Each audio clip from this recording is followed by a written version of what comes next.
actually came here about 11 years ago with that idea. Being from the Diocese of Texas, they had offered a similar week. I do believe we had to get to a certain point for us to be able to offer it, and we believe we're at that point. We want to go from being a diocese that isn't shrinking to being a diocese that is growing. We want to grow because we actually believe that there are people in the Diocese of Olympia that are looking to be part of our tradition, that are looking for God in the ways that God shows up in Episcopal Church. I believe they can expect good, solid presentations.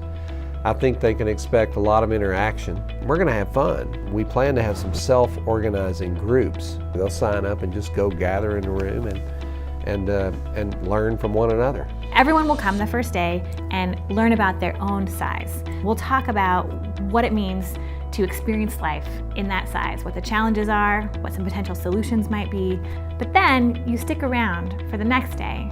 So you see and hear and listen to congregations that are a size bigger than you, about what their challenges are, about what the gifts and joys of their size might be.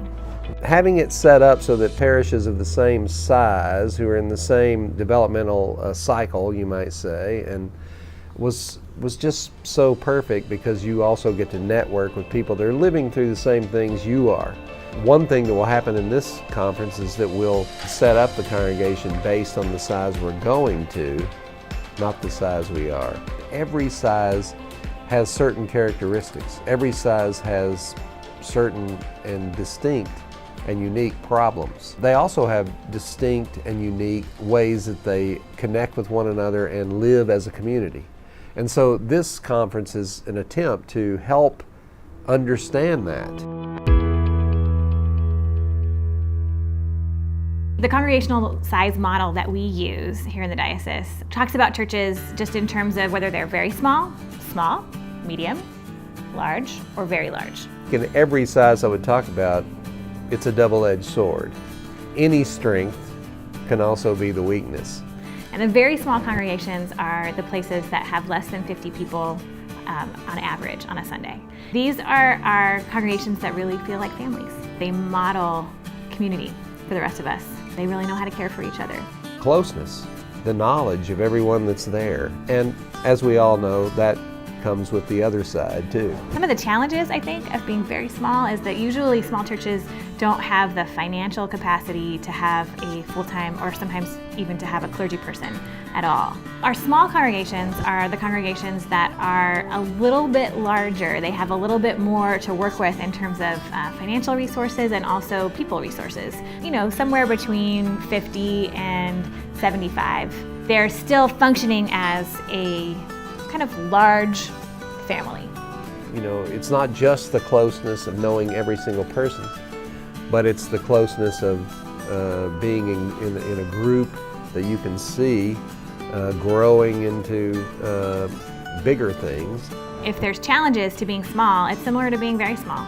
A lot of times there aren't the financial resources in small congregations to pay for a full-time clergy, which has its pros and cons as well. Again, a strength and a weakness. Once congregations start to get up into the middle-sized range, which is 75 all the way up to 150 people, that is when things start to get both interesting and can be really challenging, especially for the clergy person.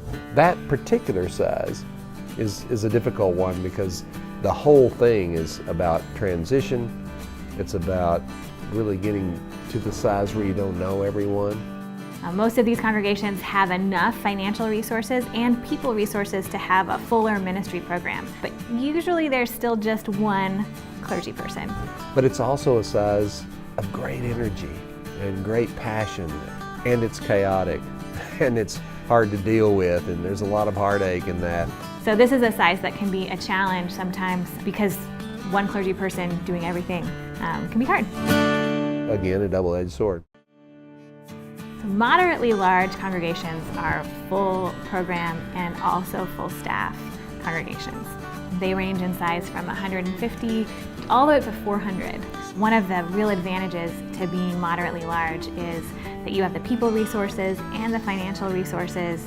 You're not just connecting with the outside world, but you're offering to the outside world programs for people to connect to. Some of the disadvantages This is the size where you really lose that feeling of being in a small community. Nobody knows everybody. There's a trade-off as you get larger. You lose some of the intimacy to be able to get some of the fullness of program. So very large congregations is any congregation that on average has 350 or more people on a Sunday. And nobody knows everyone, and there's a lot of structure in place.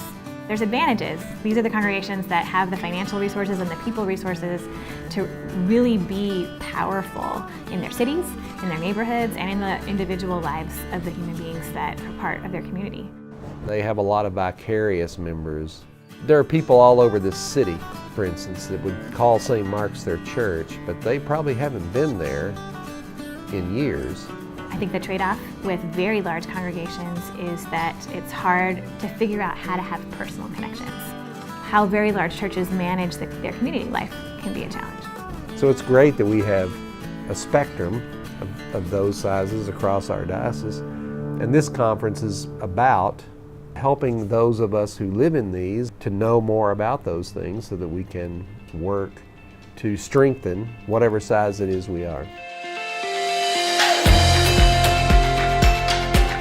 Fort Worden is a beautiful place. People haven't been there. It's on the water. It's up near Port Townsend. So I would encourage everyone that can be there to be there, and we are strongly encouraging that every congregation be part of this. When you bring a team, you go back with a team, and it just gives you a circle of people that experience what you experience so that when you go back, you can continue the conversation. The reason we're doing this the way we are, where all congregations will be invited of this size, and then the next day will be about the next size. That transition is really the struggle.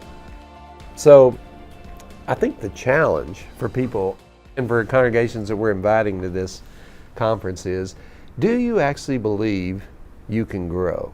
And if that's true, how do we grow? In the Diocese of Olympia, we really and truly believe that congregations can be faithful and healthy and effective communities of faith at any size.